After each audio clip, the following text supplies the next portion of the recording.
Good afternoon. My name is Rita Montgomery, and we are sitting here in the Inn at 213 17 Mile Drive in Pacific Grove, California. And I have the pleasure of having an interview with Dr. Hugh Len, and present with me also is Rick Moss, Dr. Rick Moss, and Marvin Greeno. We have some questions. I have some questions of Dr. Hugh Len. Please tell me, how do I pronounce your first name? Is it Heliakala? Is that right? It's E-A-L-E-A-K-A-L-A.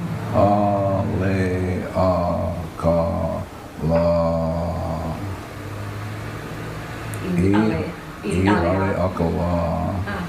Thank you. Yeah. I'm wanting to speak with you especially about some of the ideas that you bring up in the book Zero Limits, written about you by Joe Vitale. And perhaps you could start out by explaining a little bit about this idea of 100% responsibility for oneself, and an entirely different idea of what the self is according to the system that you speak about. Well, I think Shakespeare said it better than I. If you read Sonnet 146, Shakespeare says, "Poor soul." And so Shakespeare is saying the basic idea is that there are tragedies in our lives because we don't take a look at where the origin of the problem is, and it's always in self. So the tragedy being in life is that we're clueless and we repeat the same thing over and over and over again. And so when I work at Hawaii, for example, when I worked at Hawaii State Hospital, working with people killed, raped, and murdered people, I had to ask the question, what is going on in me that I'm experiencing this? I'm experiencing a patient being violent, I'm experiencing staff going crazy, that sort of stuff. And so having to take 100% responsibility for that. What's going on in me that I'm creating this experience? And so I just do this cleaning, and the cleaning, the Ho'oponopono is about going into the self, and specifically into the subconscious, and where the data is. And since everything is run by information, so the information in my subconscious is dictating to me what I'm seeing, what I'm experiencing. It's like in Shakespeare's Tempest, where Miranda says, "Oh, woe is me to see what I see." So Miranda has this insight that she's only seeing with data. And so it is with me, and so it is with all of you. And so I just work on the data in me that I experience as, quotes, the other person. So if I see you as being crazy and goofy, it's only my experience of you. If I erase that, you can't be that way. Not possible. And so that's what I mean to be 100% responsible. Being 100% responsible is taking responsibility for what is going on you, that you experience of whatever.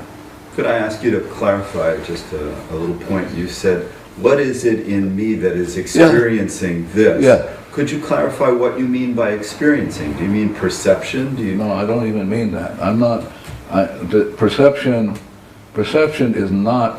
is really a end product or consequence of data playing in the subconscious. So again, coming back to Miranda is saying, I only can see what I see because the data is seeing what I see. So Miranda is really speaking what Shakespeare said, the mind is just a stage, and the data runs around on the stage, and the data is really what is going on. And so if the data is such that I'm experiencing suffering, or I'm experiencing people being goofy, then I have to be responsible for that. What's going on in me, and it's simply data playing, and more specifically memories replaying in the subconscious. And those can be erased. Mm-hmm. I think that is probably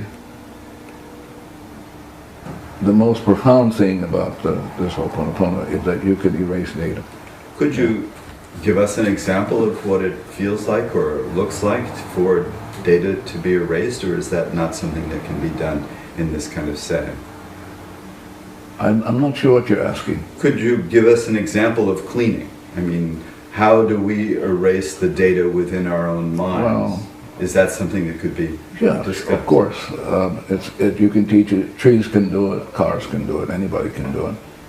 But the idea is the most fundamental question one needs to know is the question, who am I?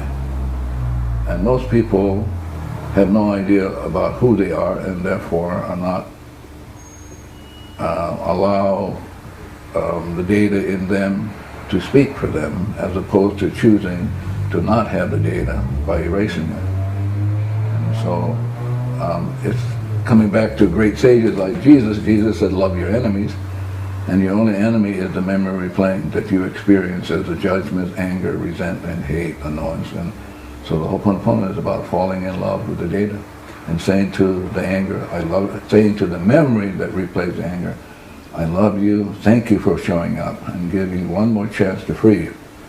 And so the Ho'oponopono is just simply saying, I love you, thank you. When the data is erased, what is the self that remains? Is it a unique self that is God created? Is it individuated, or is it just pure self? So let me come back at you. So I would ask you, who's talking? Who's asking the question? Well, that would be the data, and Yeah. because the other part of me would know the answer to that. Yeah, but I'm saying since the data is talking, you can erase the data. So I'm saying to people, no matter if you have questions, you'll never be able to get at what is going on because the data is running you. And the idea is to get to see, we historically have come from this notion that you can decode things. So the Greeks come along, and Greeks said, well, let's examine, let's analyze. But the Ho'oponopono is not about examining or analyzing. Ho'oponopono is about letting go of the data. So when the data is erased, you are what Buddha called in the space of void, or what Shakespeare calls you're in the state of blank.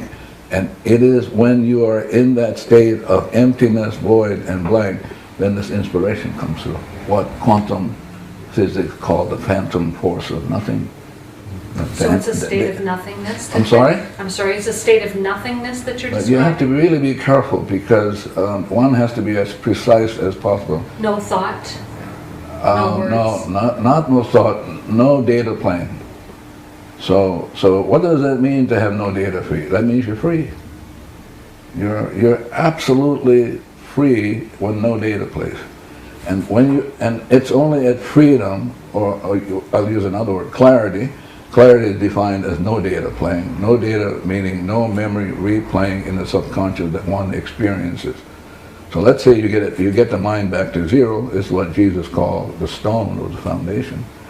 And only on that foundation then can you build something. And then out of that foundation comes the inspiration. And so you are moved by perfect information as opposed to being using dead information. Because most of the time we're dead. Because we without realizing, we're stuck in old data and we're dead. And the Ho'oponopono is about releasing the death and the debt. So we basically have a mortgage on our souls, and we don't even know that. And because we're not conscious of it or not even aware of it, we're stuck in it, and we're just going to suffer. And it doesn't have to be so. That you can erase the data back to zero, and at zero, out of nothing comes this phantom force of inspiration. New data, brand new.